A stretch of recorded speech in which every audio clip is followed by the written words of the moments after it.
안녕하세요. 대한민국이 세계 최고 군사강국이 되길 바라는 충성, 군사무기 전문 싱싱호돌이 채널입니다. 구독, 좋아요, 알림 설정 부탁드리겠습니다. 오랜 시간 대한민국 영공방어 최일선에서 든든하게 지켜온 F4 팬덤 전투기에 대하여 알려드리겠습니다. F4E 팬텀 전투기는 냉전 시절의 가장 강력한 전투기로서 미국의 주요 전폭기로서 다용도로 활용되었던 강력한 전투기입니다. 당시로서는 거대한 덩치와 그에 걸맞은 압도적인 파워와 탑재량을 자랑했으며 진정한 멀티롤 파이터로서 당대 어느 전폭기보다도 우수하다는 평가를 받았습니다.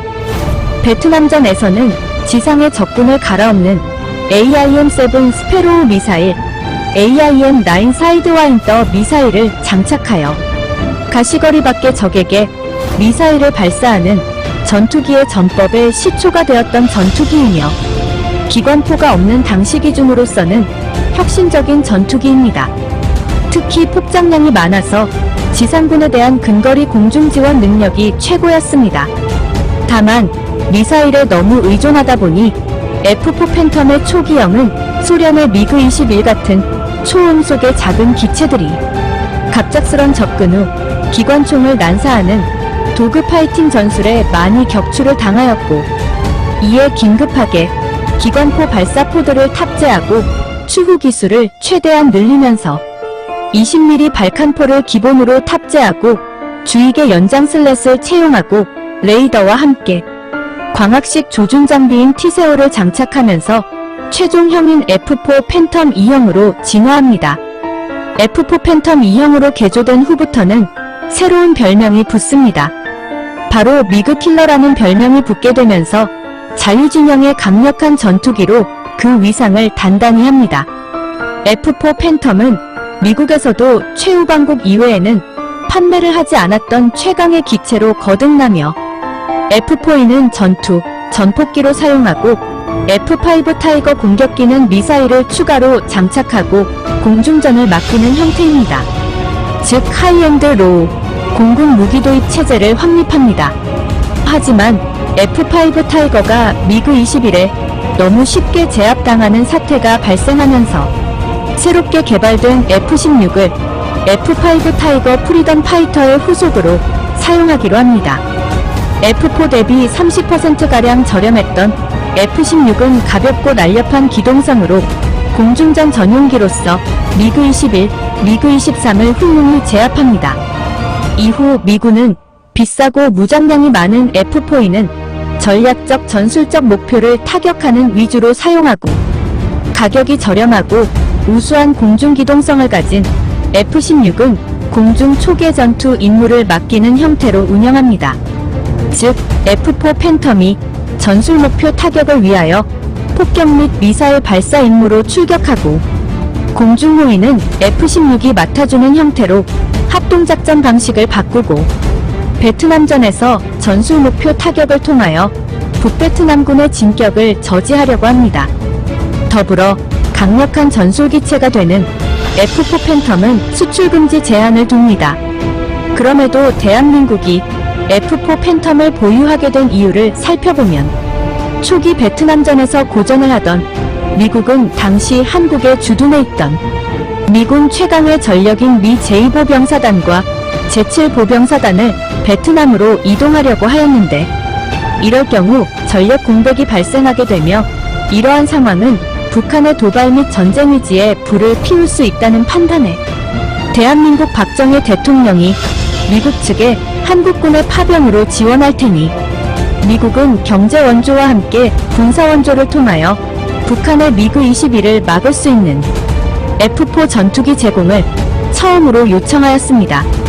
당시 한국에는 단발 F5 타이거 초기형이 미군의 임대 형식의 무료 군사 원조로 약 3개 대대가 운영되고 있었으나 미그-21을 상대하기에는 부족한 실정이었기에 F4 팬텀의 도입이 시급했었습니다. 이에 대해 미국은 당시 베트남전 전황이 고전 상황이지만 아직까지는 크게 불리한 상태는 아니었기에 한국군의 전투병력 파병은 제외하고 지원부대를 파병하기를 요청하면서 F5 타이거 프리덤 파이터를 2개 대대 규모로 지원해주는 정도로 한국 정부를 달래려고 하였습니다. 이후 한국 정부는 지속된 협상을 통해 F5 타이거를 2개 대대에서 3개 대대로 늘려서 받기로 하고 한국군 지원부대를 위주로 1차 파병을 진행하였습니다. 그 후 미국의 케네디 대통령이 암살당하고 그 뒤를 이은 린든 부통령이 미국 내 반전 여론과 함께 베트남전에서의 고전과 소련과의 세계 패권 경쟁 등을 이유로 안팎으로 힘든 상황이 벌어지자 결국 한국군의 도움을 요청하게 됩니다.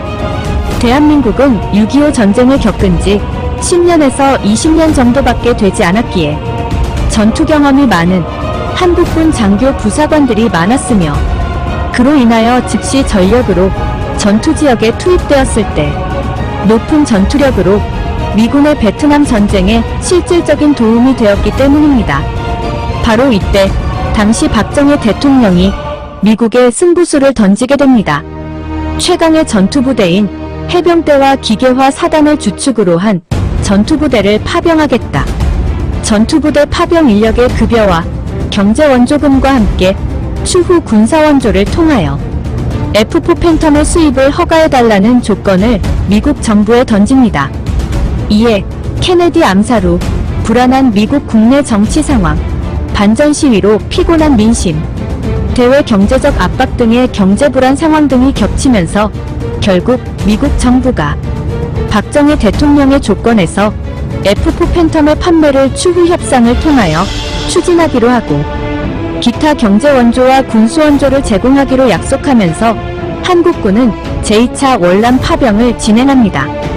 한국군의 활약에도 불구하고 결과적으로 베트남전에서 철수하기로 한 미국은 남베트남군의 공군 전력을 강화해주길 원했고 이에 따라 한국공군이 보유한 F5 프리덤 파이터 2개 대대를 남베트남군에 지원해주라고 했지만 아직 F4 팬텀 도입 수락을 받지 못한 한국 정부에서는 F5 프리덤 파이터의 남베트남 이동에 결사 반대를 하며 미국을 압박합니다.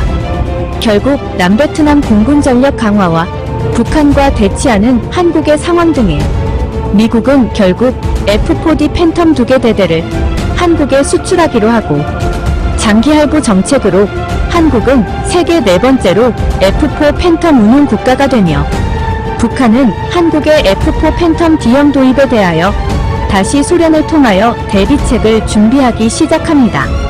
북한은 왜 이렇게 한국의 F4 팬텀 도입에 난리가 났었냐 하면 당시로서는 F4 팬텀이 장거리 전술 공격에 대응하기에 미그 21로는 상대가 되질 않았습니다.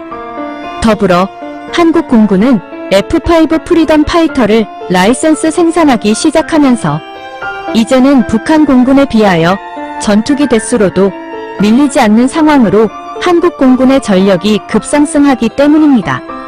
F4 팬텀의 레이더, 장거리 공대공 미사일, 열추적 미사일에 대하여 미그 21은 대응할 방법이 근접 공중전밖에 없었는데 F5 프리덤 파이터를 보유한 한국 공군은 미그 21을 F5로 대항하고 F4 팬텀은 장거리 전략 공격으로 북한의 주석군, 인민당 군부 등을 당시로서는 꽤 정밀한 공격이 가능했기 때문입니다.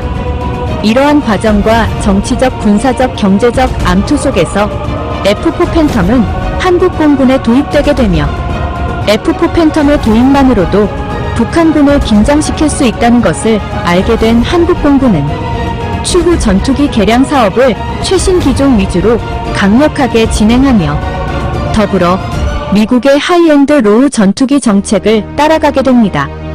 고가의 전술 기종과 저가의 전투 기종으로 이원화를 하는 것입니다. 현재 한국 공군은 F4D와 F4C 등의 초기형 팬텀기는 퇴역 조치하였습니다. F4 2형으로 업그레이드 혹은 최후 구매본 등의 소수만이 기체 수명 연한 내에서 훈련 또는 초기 임무 등에 투입되고 있으며 향후 F-35A의 마지막 도입 물량과 KF-21의 도입이 시작되는 시점에서는 전량 퇴역 조치될 예정이라고 합니다. 영원히 대한민국 영공수호의 최고의 전투기인 F4 팬텀을 기억합니다. 시청해주셔서 감사합니다. 구독, 좋아요, 알림 설정 부탁드리겠습니다. 대한민국 파이팅!